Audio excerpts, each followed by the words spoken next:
नमस्कार मित्रों, मैं डॉक्टर राजेश्वरी गुप्ता हमारी पाठशाला में आज फिर एक नए वीडियो के साथ में। इस वीडियो को अंत तक जरूर देखें। अंत में बहुत अच्छे से इस पाठ को आपको समझाया गया है। सीबीएसई की परीक्षाओं में कई बार यह पाठ अपनी महत्वपूर्ण भूमिका निभाता है। अक्सर बच्चे पाठ के मूल को समझ ही नहीं पाते हैं और प्रसंगों और उद्देश्यों को सटीक उत्तर न देने के कारण वो अपने अंकों को खो देते हैं। इसमें आपके समय को और परीक्षा के अंकों को दोनों को ध्यान में रखकर ये वीडियो तैयार किया गया है। यदि यह वीडियो आपको पसंद आया हो तो आप इसे लाइक करना और कमेंट बॉक्स में जाकर कमेंट करना ना भूलें। तो चलिए शुरू करते हैं। धर्मवीर भारती जी का संस्मरण। धर्मवीर भारती जी आज़ादी के बाद के एक महान रचनाकार रहे हैं। इनके कई रचनाएं अपने समय की लोकप्रिय चर्चाएं में लोकप्रिय रही हैं, जिसमें उपन्यास विधा में लिखा गया गुनाहों का देवता और सूरज का सातवां घोड़ा, जिस पर हिंदी फिल्म बनी। बंदगली का आखिरी मकान एक बहुत प्यारा कहानी संग्रह है, जिसमें विविध प्रकार की कहानियाँ हैं। काव्य के रूप में कनुप्रिया, जिसमें राधा कृष्ण का प्रेम माधुरी प्रकट हुआ है। अंधा युग गीत साहित्य है। इसमें समाज में व्याप्त अमानवीय आचरण को लेखक ने बड़ी ही गहराई से व्यक्त किया है। इतना महान साहित्यकार सन 1997 में अपनी अमूल धरोहर को इस जगत को सौंपकर सदा के लिए इस दुनिया से विदा हो गया। प्रस्तुत संस्मरण में लेखक ने लोक प्रचलित विश्वास और विज्ञान के बीच में बड़ा सुंदर ही द्वंद्व दिखाया है। इनमें पात्रों को इन दोनों द्वंद्वों के बीच में जो मुख्य पात्र हैं वो है जीजी, जो आस्थावान है, और जो दूसरा पात्र है वो है लेखक। जीजी के प्रति हम थोड़ा से देखते हैं कि उनका जो इसमें रूप है वो ये दिखता है कि जीजी आस्थावान है, तो उनके विचार में इंद्रसेना पे पानी डालना जीजी लेखक को कहती है, और जब लेखक उस बात को नहीं मानता, जीजी की बात को नहीं मानता, रुक जाता है, तो वात्सल भाव से उसे मनाती हैं। इंद्रसेना पर पानी डाले गए को वो जल की बुआई बताती हैं। इसी कार्य को वो ऋषि मुनियों की त्याग परंपरा का भी रूप मानती हैं और अपनी बात को लेखक के दिमाग तक सही रूप में पहुंचाने के लिए एक सुंदर उदाहरण देती हैं। कृषि कर्म से अपनी बात को पूरी तरह से समझाती है। जीजी धार्मिक आस्थावान होने के कारण धार्मिक अनुष्ठान भी कुछ करती हैं और इस अनुष्ठान में हमेशा लेखक को जोड़े रहती हैं, क्योंकि उनका मानना है कि हमारे इस उत्तम कर्मों का, श्रेष्ठ कर्मों का फल हमारे भाई यानी लेखक को मिले। इसलिए वो कई अनुष्ठान करती हैं। जैसे दीपावली की पूजा के बाद आई गोवर्धन पूजा, तो गोवर्धन को बनाने के लिए गोबर और कौड़ी से गोवर्धन को बनाना, सतिया को बनाना, या फिर कृष्ण जन्माष्टमी में 8 दिनों तक भगवान कृष्ण की झांकी सजाना, पंजीरी को बांटना। हलछठ पूजा में रंगीन कोयलियों में भूजा भरना, भूजा यानी भुने हुए अनाजों को भरना। इसी तरह लेखक के बारे में, उसके व्यक्तित्व के बारे में जानते हैं। लेखक वास्तव में धर्म की अपेक्षा विज्ञान पर ज़्यादा बल देता है। कर्मवादी के साथ साथ विज्ञान की तर्कता पे उसका ज़्यादा विचार रहता है। लेखक का व्यक्तित्व, वह एक विज्ञान का विद्यार्थी है जो तर्कशील है। आर्य समाजी समाज के संस्कार उसके अंदर है। कुमार सुधार सभा का उपमंत्री है और इंद्रसेना पे इन्हीं सब कारणों से पानी डालना वास्तव में अंधविश्वास मानता है, पाखंड मानता है। चलिए संस्मरण के बारे में देखते हैं। काली मेघा पानी दे एक लोक प्रचलित विश्वास और विज्ञान के बीच का जो द्वंद्व है, विज्ञान का अपना एक तर्क है और आस्था का अपना एक सामर्थ्य है। इसमें कौन कितना मजबूत है, कौन कितना कमज़ोर है, ये आगे लेखक इस दुविधा को लेकर लेखक ने अपने इस पूरे प्रपंच को, इस पूरे प्रसंग को एक पानी के इस दुविधा को लेखक ने पानी के संदर्भ में पूरा का पूरा संस्मरण रचा है। आषाढ़ का पखवाड़ा, आषाढ़ वह महीना होता है हिंदी पंचांग के अनुसार जब बारिश का आगमन होता है, पर आधा पखवाड़ा मतलब आधा मास निकल जाता है और आकाश में काले मेघा दिखाई नहीं देते। जीवन चुनौतियों से भर जाता है और इस चुनौती से निराकरण करने के लिए चुनौती से उभरने के लिए भारतीय समाज चुप नहीं बैठता, कुछ न कुछ वो कर्म करता है और इस कर्म के आधार पर ही वहाँ पर इंद्रसेना का निर्माण होता है। इंद्रसेना और मेढक मंडली एक ही दल के दो नाम हैं। कुछ लोग इसे इंद्रसेना कहते हैं और कुछ लोग इसको मेढक मंडली कहते हैं। वास्तव में इनका निर्माण तब होता है जब पूरे गांव में पानी की किल्लत हो जाती है, पानी चुनौती बन जाती है। जीवन के हर क्षेत्र में पानी की मांग को पूरा न कर पाने के कारण मेघों पे आस लगाए हुए लोग निराशा से जब भर जाते हैं, कर्मकांड के अनेक रूपों को अपनाने के बाद भी जब उनकी समस्या का कोई समाधान नहीं मिलता तो वो इंद्रसेना का निर्माण करते हैं। इंद्रसेना का निर्माण करने की जो टोली होती है वो गांव के मोहल्ले के 11 से लेके 16 वर्ष के बच्चों को, बॉयज़ को इस टोली का पात्र मानते हैं। और जैसे हम लोगों के यहाँ दीपावली नवरात्रि में कन्याओं का देवी छोटी छोटी लड़कियों को कन्या का रूप दे देते हैं, माता का रूप मान लेते हैं, वैसे ही गांव के लोग इनको, ये जो इंद्रसेना के बच्चे होते हैं, बॉयज़ होते हैं, उनको इंद्रसेना का एक रूप मान लेते हैं। ये टोली द्वार द्वार जाती है और पानी का दान मांगती है। इस काम को करने के पहले वो गंगा मैया की जय बोलती है। आखिर गंगा मैया की जय का क्या उद्देश्य होता है?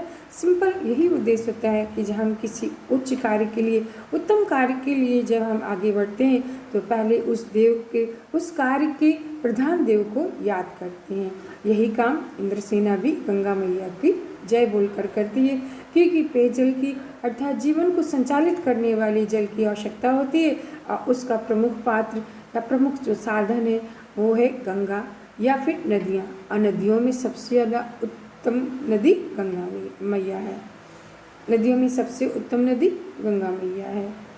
जब ये जय घोष सुनकर लोग अपने कामों को विसार कर छज्जे पे बाजे पे आके पानी जो बहुत ही कीमती होता है उस कीमती पानी को इन इंद्रसेना पे डाल देती है। ये इंद्रसेना द्वार द्वार जाती है एक गीत गाते हुए, जैसे कि एक गांव की परंपरा रहती है अपनी बात को बड़े ही रोचक ढंग से, बड़े ही सजीले ढंग से एक राग में रूप में प्रस्तुत कर देना अपनी बात को, वहाँ की परंपरा है। तो ये बच्चे भी गाते हैं, काले मेघा पानी दे, गगरी फूटी बैल प्यासा पानी दे गुड़धानी दे। अर्थात काले मेघे में ही पानी देने की ताकत होती है। गगरी फूटी है, बैल प्यासे हैं, जहाँ से पानी प्राप्त होने वाले थे वहाँ पे अब पानी संग्रह नहीं हो रहा है। बैल कृषि प्रधान देश का जो मुख्य ऋण है या मुख्य आधार है वो है बैल। अगर बैल ही प्यासा है तो हमें कहाँ से अच्छी कृषि मिलेगी, कहाँ से हमें फसल प्राप्त होगा, कहाँ से हमारा उत्पादक आएगा, कहाँ से हमारी व्यवस्था होगी। तो जब हमारे बैल ही प्यासे हैं तो बैल प्यासे हैं, उनकी प्यास बुझाओ और पानी दे, काले दल हमें पानी दे, ताकि हमारे घर में लहलहाती फसल है। और गुड़धानी एक व्यंजन होता है जो गुड़ के पाक से और भुने हुए अनाज से तैयार किया जाता है। ये गांव का बहुत प्रिय और स्वादिष्ट व्यंजन होता है। पानी दे गुड़धानी दे। उछलते कूदते एक दरवाजे से दूसरे दरवाजे पर गुहार लगाते धकियाते इंद्रसेना आई है मैया। लोग अपने घरों में इकट्ठा किए हुए बड़े कीमती पानी को बाल्टी बाल्टी मटके पानी इनके ऊपर उड़ने लगती है। और गंगा मैया की जय के आधार पर अपने दरवाजे पे जब ये पानी पाते हैं तो उस गिरे हुए पानी से ये गली मोहल्ले में लौटते हैं, कीचड़ में लौटते हैं, बदन पे लपेटते हैं और उसमें खेलते हुए ये बच्चे दूसरे दरवाजे पे चले जाते हैं। जेठ के 9 तपा 10 तपा ख़त्म हो जाते हैं। जेठ एक हिंदी का महीना है जिसमें भीषण गर्मी पड़ती है। उस भीषण की विकरालता को भी लेखक ने इसमें दर्शाया कि लोग चलते चलते लू खा के गिर जाते थे। गांव की मिट्टी, जो खेत की मिट्टी है वो सूख जाती थी। गांव के कुएं पानी के अक्षय एक मात्र ही प्रयोग आधार था, तो उससे अधिक पानी निकालने के कारण वो सूख जाते थे। ताल तलैया सब क्या हो जाते थे, पूरी के पूरी तरह से एकदम बंजर जैसे दिखते थे। इस तरह से जुताई जिस कार्य की जिस समय मिट्टी जोतने का काम होता है, खेत को जोतने का काम होता है, उस समय सूखा चारों ओर पड़ा होता है। ऐसी समस्या को निपटाने के लिए या ऐसी समस्या से निकलने के लिए जो है गांव के सभी लोग तरह तरह की पूजा पाठ या फिर तरह तरह की जो विधान करते थे, उसी के अंतिम जो रूप होता था वो होता था इंद्र सेना, अर्थात इन बच्चों की टोली। वास्तव में ये इंद्र सेना जीजी के दरवाजे भी आती है और जीजी उन इंद्र सेना में पानी डालने के लिए कहती है। लेखक इस बात को साफ मना कर देता है, वो इस पे पानी डालने के लिए तैयार नहीं होता। क्यों? उसके पीछे उसकी वैचारिकता होती है, वो आर्य समाजी समाज से जुड़ा होता है, उसके अंदर वही संस्कार होते हैं। कुमार सुधार का उप मंत्री होता है और वैसे भी वो विज्ञान का विद्यार्थी होता है। एज उसकी भी वही किशोर अवस्था है, मगर अपने समय के अनुसार जैसा संस्कार उसको मिला वैसा उसके विचार बने। इसलिए उसने साफ मना कर दिया कि मैं इस तरह से पानी की बर्बादी नहीं होने दूंगा। जीजी का लेखक के साथ में कोई सगा संबंध नहीं था, वैसे मुँह बोली वो बहन थी। जीजी के अपने रिश्तेदार थे और उनके बहू लड़के भी थे, मगर वो जीजी के जो प्राण बसते थे वो लेखक में ही बसते थे। जीजी अक्सर हर तीज त्यौहार पे पूरी आस्था रखती थी, जैसे कि अनुष्ठानों में उनका लेखक का अपने साथ रखना एक मूल आधार होता था कि अपने अनुष्ठानों में उसको जोड़ के जो उसका पुण्य होगा वो लेखक को मिले। इसलिए चाहे गोवर्धन पूजा हो, चाहे हर पूजा हो, चाहे कृष्ण जन्माष्टमी हो, सभी में वो लेखक को अपने साथ में जोड़े रखती थी। लेखक को जब पानी डालने के लिए कहती हैं तो जीजी को वो साफ मना कर देता है, और जब दिखता है कि लेखक नहीं जाएगा तो जीजी उससे उलझती नहीं है, बल्कि अपने बूढ़े डगमगाते पैरों से जाकर इस इंद्र सेना पे, जिसको लेखक मृदंग मंडली कहता है, उस पर बाल्टी भर पानी डाल देती है। पानी डालने के कारण लेखक रूठ जाता है, जीजी से बात नहीं करता और पूरे दिन कुछ खाता नहीं है, मुँह फुला के बैठा रहता। शाम होने को आती तो जीजी का कलेजा एकदम मुँह को आता है, दुखी होती हैं कि सुबह से कुछ खाया नहीं है, और वो लड्डू मठरी खाने के लिए लाती हैं। लेखक का सर अपनी गोद में रख के बड़े प्यार से उसको समझाती हैं, देख भाई रूठ मत, मेरी बात सुन। और अपनी बात को बड़े सुंदर ढंग से वो प्रस्तुत करती हैं कि यह जो हमने पानी डाला है यह अंधविश्वास नहीं है। भगवान हमें पानी कैसे देंगे अगर हम इनको पानी को दान के रूप में, बीज के रूप में इंद्र सेना पे नहीं डालेंगे। पानी का जो अर्घ नहीं चढ़ाएंगे तो ईश्वर हमको पानी नहीं देंगे। ऋषि मुनि भी दान को ही जीवन में, मानव जीवन में सबसे ऊंचा स्थान दिया है। जैसे ही ऋषि मुनि की बात सुनता है लेखक, वैसे ही कहता है कि काहे को बदनाम करती हो जीजी, जहाँ पूरी दुनिया बूंद बूंद पानी के लिए तरस रही है, वहीं पे आप जो है कहते हो कि ये पानी के लिए अर्घ है।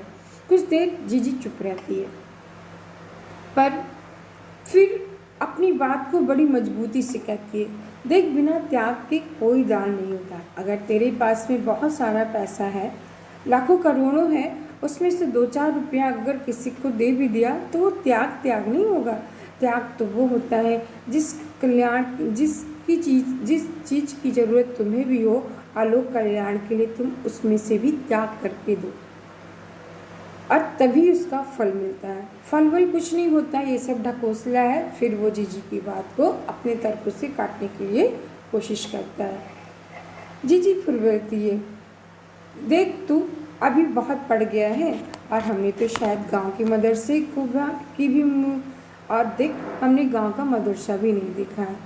फिर भी मैं अपने एक अनुभव के आधार पर तुमको ये बात बताने की कोशिश करती हूँ। ऐसा जीजी ने लेखक को बताया। जीजी ने कृषि के और किसान के कार्य को अपना माध्यम बनाया कि किसान जब 30-40 मन गेहूँ उगाता है तो किसान उसमें से 5-6 सेर गेहूँ जो अच्छे हैं, एकदम उत्तम है, उनको एक समय के बाद अपने खेत की क्यारियों में फेंक देता है। उसे बुआई कहते हैं। यह जो सूखे हुए अपने घर का पानी है, इन पर अगर हमने फेंका है तो ये पानी का बर्बादी नहीं है, ये बुआई है। जब ये पानी इनके ऊपर बोया जाएगा, शहर में, कस्बे में, गांव में जब ये पानी की बुआई होगी, तभी इनके पर काले मेघा दल के दल बरसेंगे और हमें 4 गुना 8 गुना और न जाने कितने गुना देंगे। भगवान भी हमको दान के बाद ही वस्तुओं को देते हैं। सच यह है कि जैसा प्रजा होता है, लेखक को समझाने के लिए कहती है, यथा राजा तथा प्रजा ही सच नहीं है, बल्कि यथा प्रजा तथा राजा। कहते हैं केवल जैसा राजा होता है वैसी प्रजा नहीं बनती, बल्कि कई बार ये भी सच है कि जैसी प्रजा होती है वैसे ही राजा को व्यवहार करना चाहिए। और यही तो गांधी जी का भी कहना है, क्योंकि वास्तव में जो जीजी होती है वो महात्मा गांधी जी के विचारों से बहुत अधिक प्रभावित होती है। महात्मा गांधी के जीजी का एक बेटा था जो राष्ट्रीय आंदोलन में लाठी की मार खाया था, और उस समय की स्थितियों के आधार पर जीजी महात्मा गांधी की भक्त हो गई थी। और इस बात को लेखक, जैसा मैंने पहले बताया कि ये एक संस्मरण है, अपनी पुरानी बातों को याद करके उसको लिखता है। तो इसमें भी जीजी के इस व्यवहार को लेखक याद कर रहा है और कह रहा है आज 50 वर्ष हो गए, 50 वर्ष बीत गए, वो बातें, वो घटनाएं सब आज भी मेरे मन मस्तिष्क में वैसे की वैसे दर्ज है। आज देश के लिए करते क्या हैं हम, हर तरफ बड़ी बड़ी मांगे लेके हम अपनी बात को करते हैं, निशाना साधते हैं सरकार पर वास्तव में क्या आज हम स्वार्थ से अलग हैं? क्या हमारा लक्ष्य केवल प्राप्ति ही नहीं है? हम चटकारे लेके दूसरे के भ्रष्टाचार की बात तो करते हैं, तो क्या कभी हम भ्रष्टाचार के पात्र या भ्रष्टाचार को फॉलो करने वाले नहीं हैं? काले के काले दल आज भी उमड़ते हैं, पानी खूब झमाझम बरसता है, गगरी फूटी की फूटी रह जाती है, क्योंकि वास्तव में आखिरकार गगरी फूटी रह जाती है और बैल प्यासे के प्यासे ही रह जाते हैं। तो लेखक ने इस बात को इस चित्र के माध्यम से देखिए कि दल की दल अर्थात सामाजिक जो योजना है, सरकार की जो योजना है वो भरपूर बनती है और दिखावे के लिए कि ये व्यवस्था सरकार ये व्यवस्था अपनी जनता तक पहुंचाएगी, मगर जो माध्यम बनता है वो घड़ा होता है, और घड़ा में जो अधिकारी दल होता है, जो माध्यम बनता है उस योजना को जनता तक पहुंचाने का, वही उसमें भ्रष्टाचार का सीन लगा के भोली जनता को यहाँ बैल इसलिए कहा गया क्योंकि जनता बहुत भोली है, नादान है, अज्ञान है, इतनी चतुर नहीं है, इतनी उसको ज्ञान नहीं है, अधिकारों का उसको भान नहीं है, इसलिए वो आज भी प्यासी की प्यासी रह जाती है। लेखक ने इस प्रश्न के साथ इस पाठ में कई बातों को, अपने मन की बातों को कहना चाहे। लेखक को यह बात बहुत कचोटती है कि लोग आज अपने स्वार्थ के लिए हर क्षेत्र में बड़ी बड़ी मांग तो जाहिर करते हैं, पर वास्तव में त्याग का कोई नामो निशान नहीं, त्याग करने में बहुत पीछे हो जाते हैं। अमूमन लोग अपने स्वार्थ की बात सर्वोपरि रखते हैं, वही उनके जीवन का लक्ष्य होता है। दूसरी बात, लेखक के अनुसार यथा राजा तथा प्रजा ही सच नहीं है, बल्कि यथा प्रजा तथा राजा ही समाज का एक रूप बनता है। लेखक कर्तव्य की मांग करता है। वास्तव में कर्तव्यशील समाज होगा तभी हमारे देश का कल्याण होगा, तभी हमारे देश का निर्माण होगा। धन्यवाद।